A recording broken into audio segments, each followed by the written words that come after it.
Salam fam, welcome back. Hope you're doing great. So, we have a lot we know about the methods, modes of everyone involved, but I think I'm gonna keep most of it quiet because if I reveal too much, it'll give them advice on how to be more clever. But we do have modes of way we've been tracking them and how they're working together and how they live on their computers and they're cyber criminals for a living, and they're very good at lying, and they may feel justified with what they're doing, but in reality, if you're a criminal for a living, you don't really have any leg to stand on concerning anything about morality. And I don't need to listen to the opinions of people who are criminals for a living, right? Regardless of if they feel targeting me is justified. If you're a criminal for a living and you hurt people for a living and you have software to hack people, to pretend to be other people, you steal identities, you terrorize people, you're an extremist, kind of at that point there's no reasoning and there's really nothing I can do to make them stop. They have bots and they're attacking people around me and they're always going to be here. But the good part is that I did learn from this quite a lot. I really did learn from this quite extensively about their psychological methods, how they are able to trick people and stuff like that. But I just want to say that I read a hadith in Bukhari that said the Prophet, peace be upon him, was brushing his hair with an iron comb and somebody looked through the peephole, and I can't remember if it said he wanted to stab them in the eye or he did stab them in the eye, but the point was that spying is haram, and hacking on people, spying on them that's not Islamic. And what's sad is that it was really embarrassing to tell people like law enforcement and others I'm being targeted by an Islamic extremist. They changed my browser on Google to be in Arabic, distinctly Islamic. It was just kind of sad to go through, right? And they're like, how long have you been a Muslim for? I was like, oh, I've been studying for like over a year. I just said my shahada this month. And they're like, and already you have an extremist who wants you dead and who's harming you. And it was really sad. It was really sad. And it's like, in my family, is like, you're the first Muslim in the family, and now you're the first one to have extremists target you. What have you done? And it's just pretty sad, And they're like, well, you really stirred the hornet's nest on this one. And the weird part is that I kind of feel this had to happen because it really broke me free. Because one thing we learned by secretly watching them as they're watching us is their accounts with lots of bots, with lots of fake subscribers, and their modes of attack and how they steal identities and harass people. And I thought to myself, they're able to also change the dates of when the accounts were created. There's a lot of clever software engineering there. But it really broke me free because I said, everything online is fake, right? Everything is so fake. The likes are fake, the views are fake, the subscribers are fake, everything is fake. Therefore, I'm not going to allow myself to get addicted to being online. And then I realized something, that we attach our egos to the heroin of likes and stuff like that, and people think they're better than others because they have more subscribers, when in reality they could just all have bots. And I thought to myself, look how much these people live online. They're becoming digital demons. And I felt kind of pity for them, that they live online, they live in front of their computers, they're criminals for a living, and they try to use mischief in order to trick people and bait them so that they can steal their identities, so that they can harm them, put viruses, malware, spyware, keyloggers, all these other factors onto people's devices, and they think that they're Muslims, right? Some of them are probably not Muslim, right? But some of them, they think they are. It's weird to me how you can pray 5 times a day, maybe they don't pray, but that you could read a holy book, and then think that you should go out and target people and think that you're the judge to judge someone's intentions and that you're the one who's supposed to carry out the retribution, right? It seemed kind of weird to me. A big irony there. That you commit crimes, you're a criminal for a living, and you think you have a leg to stand on to say who's a good Muslim and who is not. I found that very strange. And then I thought, one day those hackers, those criminals, they're going to make a mistake, they're going to get caught.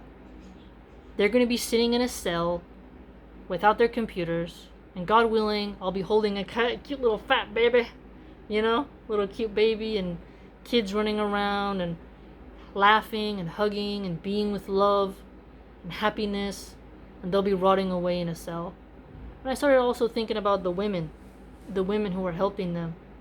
And I thought, they're trading their freedom for temporary money and temporary revenge satisfaction. That is so strange to me. You're in a cell when those items you bought are going to be sitting in a closet, and you're going to be touching your kid behind a glass. Your kid had a bad day at school, you won't be able to hug them, they'll be able to write you letters.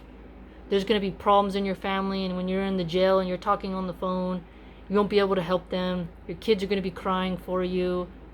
Crime doesn't pay. And it's just so weird to me that people rather be cyber criminals than going out and earning an honest living.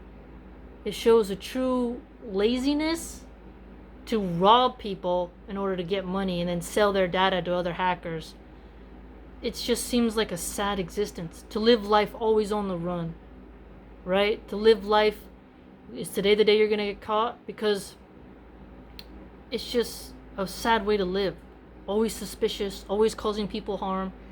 Another cool part, though, that set me free was I could tell they were spying on me for quite some time. I could tell some things was going on, and I thought, next time, I'm just going to take that computer, take that phone, give it to a homeless person, and you can think it's me and it's really a homeless person Googling where to find crack. I'm just going to take it, throw it in the water, break it, restart all over again. And then I thought, how freeing is that to not build anything that I don't want to get rid of, right? It really made me free, because I thought, these people spend so much time figuring out how to be criminals, and I can just take those devices or whatever and just start again. Just keep going, keep being good, keep moving forward. But I just thought, what is making people so vicious? So I thought of something. On Twitter, in the beginning, before I got banned for criticizing Cardi B, a sort of syntax comes on. You become more smug, arrogant, vicious. You do more of the blood in the water attack method. And I don't want to participate in that anymore. I realized that Twitter and this vicious attack, and this smug arrogance that comes from that is making us more evil and toxic. People attack each other to get more famous, terrorize people to get pleasure and dopamine, instead of being authentic themselves and spreading goodness and happiness and healthiness and vitality and morality and honor and courage in the world. So for me, I'm totally changing after this. I'm not going to ever go back on Twitter. I'm done with it. And if let's say AOC, I oftentimes don't really like her. But what I'm going to do is, instead of just attacking AOC and trying to, oh, AOC did this, it's so easy to pile on. Now I'll say, okay, what is it about the policy position she presented that I didn't like? And then you could be like, okay, I want to have this policy be different. Here's how I would do it. And then people can criticize the ideas instead of criticizing the person. And I thought we need more mercy and compassion, because it is fun when you're the one attacking, but it's not fun when the swarm turns back on you and is becoming more angry and vicious. And I thought to myself, people are becoming more angry, downloading digital demons, getting that digital dopamine. They're becoming more smug, arrogant. it's very, very interesting the way in which the online world is changing us. And I just thought, I'm gonna try my best to just put my best foot forward, keep my intentions pure, try to articulate my message and my mode and goals as clear as possible, but I'm not gonna participate in the hate propaganda, the hate mode. Because when you're winning, you get inflated with pride. You think, okay, I'm the smartest person, I'm this, I'm untouchable. And then when a real manipulator arrives, you realize, oh, I see. Like the people who are doing methods on me, I can see how some of them was clever, not too clever. Like the lady who sent me the first phishing email, it was interesting because it was a book review about a racist southerner. And the weird part is I should have realized all the blue links and that it was a scam.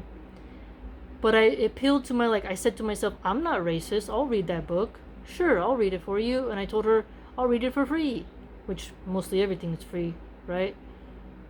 And then I look back on that and I said, dang man, that's how they got me, was my empathy. Right? They studied me the way I study birds and animals and bugs and stuff. And they tried to figure out a way they could, cause me harm. I felt like that's pretty sad. And when I started talking to other people about it, a lot of them were very surprised.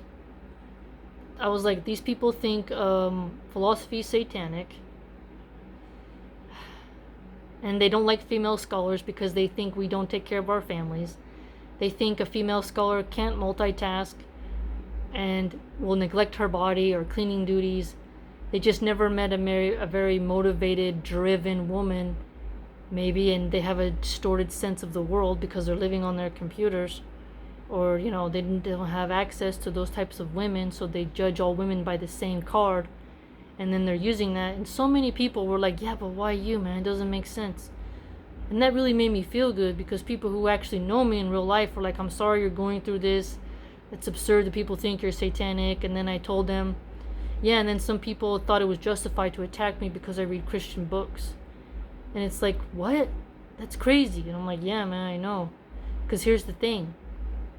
Like, I want to be able to, it's always been a goal of mine as well.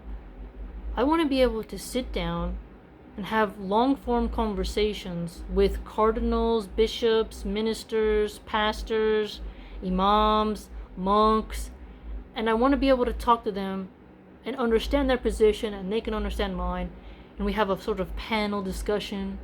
That's my goal. Now, the reason why I would read it online in front of you guys is because if I read it by myself and I annotate it and I talk to a scholar, they'll be like, yeah, everyone says they read it. Where's your proof? I can't just carry the Bible around with me all the time. So if I say, hey, check out my YouTube channel, Milan, Philosopher's Corner, boom, playlist, it's all the evidences right there. Yes, I have read your book. You can see it for yourself. It's me on there. Now let's have this discussion. Don't play games. Let's get at it, right? And imagine who's more valuable in a debate. Someone who studied Islam, Buddhism, Christianity, Taoism, Confucianism, you name it, how many things I've studied, and versus someone who is highly specialized in one arena, right? Don't get me wrong, you need specialization, right? And you need generalization. But imagine if you wanted to hear a very intense conversation.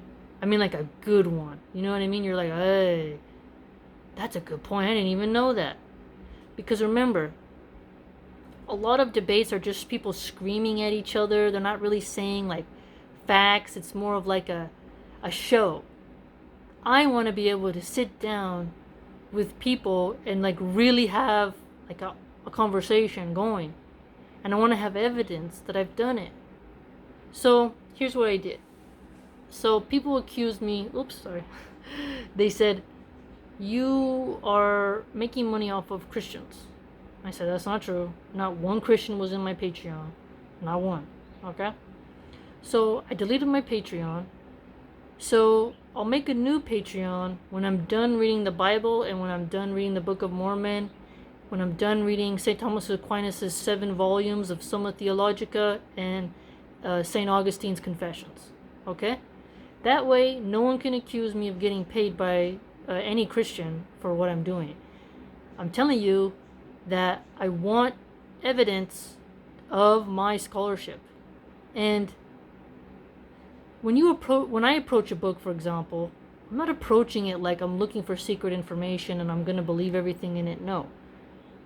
When I read something, it's like reading the newspaper, it's like seeing a news story, like watching a movie. You saw the information and you deal with it. I understand that other people can't do that. Okay? I don't need to worry about other people's brains and their abilities. I'm working on building my brain because that's my business, right? I mind my own business, as they say, and work on perfecting myself, right? And it's strange. People will be like, well, you shouldn't read the Bible. It's like you're getting mad at somebody for trying to academically understand the Bible while gangbangers are killing people in the street. Maybe you should focus on the really evil people instead of people who are sitting around reading books. Or maybe you should stop watching my channel and you should go create awesome content on your channel. It's just kind of weird to me how people are getting too comfortable with pointing the finger at other people while not focusing on themselves. And I think that's what's coming from the Twitterati, the sort of online social media attack. It's making us sick. It's making us really mean, really vicious, lack of empathy, lack of understanding, lack of nuance, and laziness. It takes a lot of effort to read a book you don't agree with, right? It shows discipline to finish a book. I don't read every book because I want to then go around talking about it in a positive way. I want to read it so I can understand it. Just like sometimes I'll read news articles from journalists who I'm like, you know what, I don't really like that journalist, but I need to hear their opinion on it because their opinion, even if I don't agree with it, is going to stimulate me in a certain way to think about what my position is. Again, I am a bibliophile, a scholastic, a scholar, somebody who enjoys learning for the sake of the art of learning. That doesn't mean I'll neglect Islam. That doesn't mean I'll get confused. It doesn't mean that I am telling you to read it or not to read it. I'm simply proving that I have done the work, and why not do it? And, it will motivate some other scholars, right? Maybe someone will say, hey, I'm going to change my major and I'm going to study this or study that. Also, if you want to write a comparative essay, knowing where to find things in the Bible, right? Let's say you want to compare Surah, Al Imran with Leviticus in the Bible, and you want to write a 7-page essay. Since you've read both, you're going to write something that a teacher wants to read, right? So, again, whenever you find yourself wanting to be vicious to a scholar or wanting to attack, you should breathe, calm down, analyze what you're neglecting in your own life, and go about fixing that. And if you ever disagree with someone, ask them, why are you doing this? And if you don't like something, don't click on it. But it doesn't make the person evil because they want to learn, right? So understand that, and it's important to clarify the truth and not just make up your own truth. So I just thought I'd say that.